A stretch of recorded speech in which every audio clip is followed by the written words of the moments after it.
Mister ജിപ്സിയുടെ ECTMS Excel സീരീസിലെ പുതിയൊരു എപ്പിസോഡിലേക്ക് സ്വാഗതം. നമ്മളിവിടെ ഇന്ന് കാണാൻ പോകുന്നത് ഈ ഫോർമുലയും ഈഫസ് ഫോർമുലയും തമ്മിൽ ഉപയോഗിക്കുന്നത് എപ്പോഴാണ് എന്നുള്ളതാണ്. ഈഫ് എന്ന് പറഞ്ഞു കഴിഞ്ഞാൽ ഒരു കണ്ടീഷൻസ് കൊടുക്കുകയാണ് ചെയ്യുന്നത്. ഇവിടെ ഒരു സിമ്പിൾ ആയിട്ടൊരു എക്സാമ്പിൾ പറയുകയാണെന്നുണ്ടെങ്കിൽ നമുക്ക് ആരൊക്കെയാണോ പാസ് അല്ലെങ്കിൽ ആരൊക്കെയാണോ ഫെയിൽ എന്ന് അറിയണം. അതിനുള്ള ഇതെന്ന് പറഞ്ഞാൽ 40 മാർക്കിന്റെ താഴെ ആണെന്നുണ്ടെങ്കിൽ ഫെയിൽ ആണ്, 40 മാർക്കും അതിന്റെ മുകളിലാണെങ്കിൽ പാസ് എന്നുള്ളതാണ് നമുക്ക് വേണ്ടത്. അത് എങ്ങനെയാണ് നമുക്ക് ചെയ്യുക എന്നുള്ളതാണ് നമ്മളിവിടെ കാണിച്ചു തരാൻ പോകുന്നത്. ഇതിനു വേണ്ടി ഉപയോഗിക്കുന്നതാണ് ഈ ഫോർമുല. ഈഫ് എന്ന് പറഞ്ഞ ഫോർമുലയാണ് നമ്മളിവിടെ യൂസ് ചെയ്യുന്നത്. അത് എങ്ങനെ ചെയ്യാന്ന് പറഞ്ഞുതരാം. ഈക്വൽ ടു എന്ന് നമ്മൾ ആദ്യം കൊടുക്കുക, IF എന്ന് കൊടുക്കുക. IF എന്ന് പറഞ്ഞാൽ ഇവിടെ തന്നെ വരും. വന്നു കഴിഞ്ഞാൽ ലോജിക്കൽ ടെസ്റ്റ്. ലോജിക്കൽ ടെസ്റ്റ് എന്ന് പറഞ്ഞു കഴിഞ്ഞാൽ എന്താണ് നമ്മൾ കൊടുക്കേണ്ട ആ ഒരു എന്താണ് കണ്ടീഷൻ എന്നാണ് ഉദ്ദേശിക്കുന്നത്. ഞാൻ നേരത്തെ പറഞ്ഞു നമുക്ക് 40 അല്ലെങ്കിൽ 40ന്റെ മുകളിൽ കിട്ടുന്നതാണ് പാസ് എന്നും അല്ലെങ്കിൽ ഫെയിൽ എന്നുമാണ് കൊടുക്കേണ്ടത്.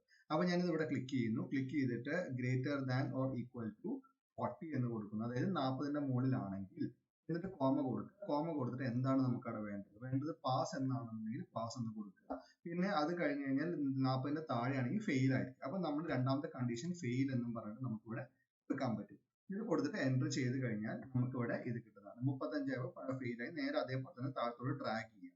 ഡ്രാഗ് ചെയ്ത് കഴിഞ്ഞ് കഴിഞ്ഞാൽ നമുക്ക് ഫെയിൽ ആണോ പാസ് ആണോ വരുന്നത് എന്ന് നമുക്ക് മനസ്സിലാക്കാൻ പറ്റും. അതേപോലെ തന്നെ ഇതിന് വേണമെന്നുണ്ടെങ്കിൽ നമുക്കൊരു കളർ കോഡിങ് കൂടി കൊടുക്കാൻ പറ്റും. കൊടുത്തു കഴിഞ്ഞാൽ പെട്ടെന്ന് അറിയാൻ പറ്റുന്നതിന് വേണ്ടിയിട്ടാണ്. കണ്ടീഷൻ ഫോർമാറ്റിംഗിൽ പോവാം. അതിൽ പോയിട്ട് ന്യൂ റൂൾ എന്ന് പറഞ്ഞ് കൊടുക്കുക. കൊടുത്തു കഴിഞ്ഞതിന് ശേഷം ഫോർമാറ്റ് ഓൺലി സെൽസ് കണ്ടെയ്ൻ എന്ന് പറഞ്ഞു കൊടുക്കുക. ഇതിൽ വന്നിട്ട് സ്പെസിഫിക് ടെക്സ്റ്റ് എന്ന് കൊടുത്തതിന് ശേഷം കണ്ടെയ്നിങ് പാസ് എന്ന് പറഞ്ഞു കൊടുക്കുക. കൊടുത്തു കഴിഞ്ഞിട്ട് ഫോർമാറ്റിന്റെ ഉള്ളിൽ വരിക. വന്നു കഴിഞ്ഞ് ഫില്ലിൽ വന്നിട്ട് നമ്മളൊരു ഗ്രീൻ കളറൊക്കെ കൊടുക്കുകയാണെന്നുണ്ടെങ്കിൽ നമുക്ക് പെട്ടെന്ന് മനസ്സിലാവാൻ പറ്റും. എന്റെ മുന്നത്തെ വീഡിയോയിൽ ഞാനിത് കണ്ടീഷൻ ഫോർമാറ്റിംഗ് എങ്ങനെ ചെയ്യേണ്ടത് എന്ന് പറഞ്ഞിട്ടുണ്ട്. അത് വേണമെങ്കിൽ നിങ്ങൾക്ക് പോയി നോക്കാം. ഇതാണ് ഒരു നമുക്കിനി ഈഫ് ഫോർമുല നമ്മൾ എങ്ങനെയാണ് ചെയ്യാൻ പോകുന്നത് എന്നുള്ളതാണ് നമ്മൾ അടുത്തത് കാണാൻ പോകുന്നത്.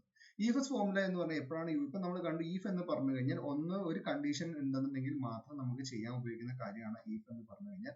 മൾട്ടിപ്പിൾ കണ്ടീഷൻസ് ഉണ്ടെന്നുണ്ടെങ്കിൽ എങ്ങനെയാണ് യൂസ് ചെയ്യേണ്ടത്? കാരണം അല്ലെങ്കിൽ ഒരു ഈഫ് ഇടണം, എന്നിട്ട് നമ്മളൊരു കണ്ടീഷൻ കൊടുക്കണം, അതിന് കഴിഞ്ഞിട്ട് അടുത്തൊരു ഈഫ് കൊടുക്കണം, എന്നിട്ട് കണ്ടീഷൻ കൊടുക്കണം. അത് ഭയങ്കര ബുദ്ധിമുട്ടായിട്ടുള്ള ഒരു പരിപാടിയാണ്. അപ്പൊ അതിനെ ഹെൽപ്ഫുൾ ആക്കിയിട്ട് വളരെ സിമ്പിൾ ആയിട്ട് ചെയ്യാവുന്ന ഒരു ഫോർമുലയാണ് ഈഫ് യെസ് എന്ന് പറയുന്ന ഫോർമുല. സോ ഈഫ് ഫോർമുല എന്തിനാണെന്ന് ഇവിടെ ഒരു പറയാം. ഇപ്പൊ നമുക്ക് നോക്കുകയാണെങ്കിൽ ഇവിടെ ഇതിൽ നോക്കുകയാണെങ്കിൽ 35 മുതൽ 94 വരെ മാർക്സ് ഉള്ള കുട്ടികളുണ്ട്. സോ ഇപ്പൊ നമ്മളിത് സെഗ്രിഗേറ്റ് ചെയ്യാണ്. ഇതിൽ നമുക്ക് ഗ്രേഡിംഗ് എന്നുള്ള അതുണ്ടല്ലോ. അപ്പൊ അതേപോലെ നമുക്ക് കൊടുക്കാം A grade, B grade, C grade, D grade. അതെങ്ങനെ കൊടുക്കുക എന്നുള്ളതാണ് ഞാൻ ഇവിടെ കൊടുക്കാൻ പോകുന്നത്. ഗ്രേഡ് ഹെഡിങ് കൊടുക്കുന്നു. ഇത് കൊടുക്കുന്ന സമയം നേരത്തെ പറഞ്ഞ ഈഫ് യെസ് എന്ന് പറഞ്ഞു കഴിഞ്ഞാൽ ഇതല്ലാന്നുണ്ടെങ്കിൽ മറ്റൊന്ന് എന്നുള്ളതിന്റെ ഇതാണ് വരുന്നത്. അത് കൊടുത്ത് ടാബ് കൊടുക്കുന്നു. ഇവിടെ എന്താ നോക്കേണ്ട ഒറ്റ കാര്യം എന്ന് പറഞ്ഞു കഴിഞ്ഞാൽ ലോജിക്കൽ ടെസ്റ്റ് കൊടുക്കുന്ന സമയത്ത് ഏറ്റവും ഹയസ്റ്റ് ഏറ്റവും മുകളിൽ കിടക്കുന്ന നമ്പറാണ് നമ്മൾ ആദ്യം കൊടുക്കേണ്ടത്. അതായത് 90യുടെ മുകളിലാണ് നമ്മൾ ആദ്യം നോക്കിച്ചത് 90.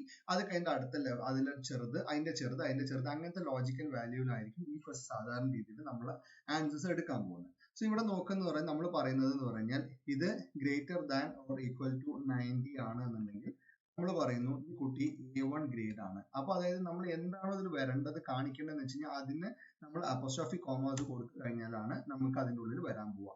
രണ്ടാമത്തെ കണ്ടീഷൻ വീണ്ടും കോമ കൊടുക്കുക. അതായത് ഇനി 80യുടെ മുകളിലാണെന്നുണ്ടെങ്കിൽ അപ്പോൾ C2 is greater than or equal to 80 ആണെന്നുണ്ടെങ്കിൽ നമ്മൾ ഇത് കൊടുത്തിട്ട് കോമ കൊടുക്കുന്നു. A എന്ന് പറഞ്ഞിട്ട് നമ്മൾ A പ്ലസ് എന്നോ അല്ലെങ്കിൽ A എന്ന് തന്നെ കൊടുക്കുന്നു. അത് വരുന്നു. അത് കഴിഞ്ഞിട്ട് നമ്മൾ അടുത്ത കണ്ടീഷനിൽ പോവാണ്. അതൊരു C2 എന്ന് പറയാം. ഇത് തന്നെ ഓരോ പ്രാവശ്യം ക്ലിക്ക് ചെയ്യുന്നതിന് പറയാൻ C2 എന്ന് അടിക്കുന്നു എന്ന് മാത്രമേ ഉള്ളൂ. ഇത് പോയി കഴിഞ്ഞിട്ട് നമ്മൾ greater than or equal to 60 എന്ന് കൊടുക്കാം. 60 എന്ന് കഴിഞ്ഞ് കഴിഞ്ഞാൽ കോമ കൊടുത്തിട്ട് നമ്മൾ അതിനെ B പ്ലസ് എന്നുള്ള ഒരു ഗ്രേഡിങ് കൊടുക്കുകയാണ്.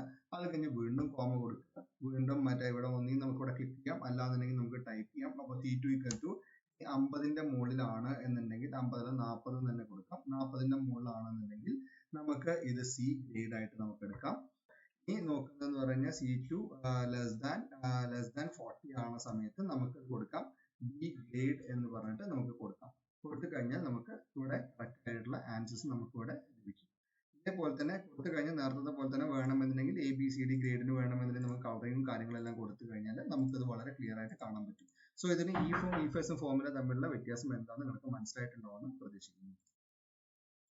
ഈ എപ്പിസോഡ് നിങ്ങൾക്ക് ഇഷ്ടപ്പെട്ടു എന്ന് വിചാരിക്കുന്നു. അടുത്ത ഭാഗം കാണുവാനായി ഇതുവരെ സബ്സ്ക്രൈബ് ചെയ്തിട്ടില്ലെങ്കിൽ മിസ്റ്റർ ജിപ്സി എന്ന ഈ ചാനൽ സബ്സ്ക്രൈബ് ചെയ്യൂ. കൂടാതെ നോട്ടിഫിക്കേഷൻ ലഭിക്കുന്നതിനായി ബെൽ ഐക്കൺ ക്ലിക്ക് ചെയ്യൂ.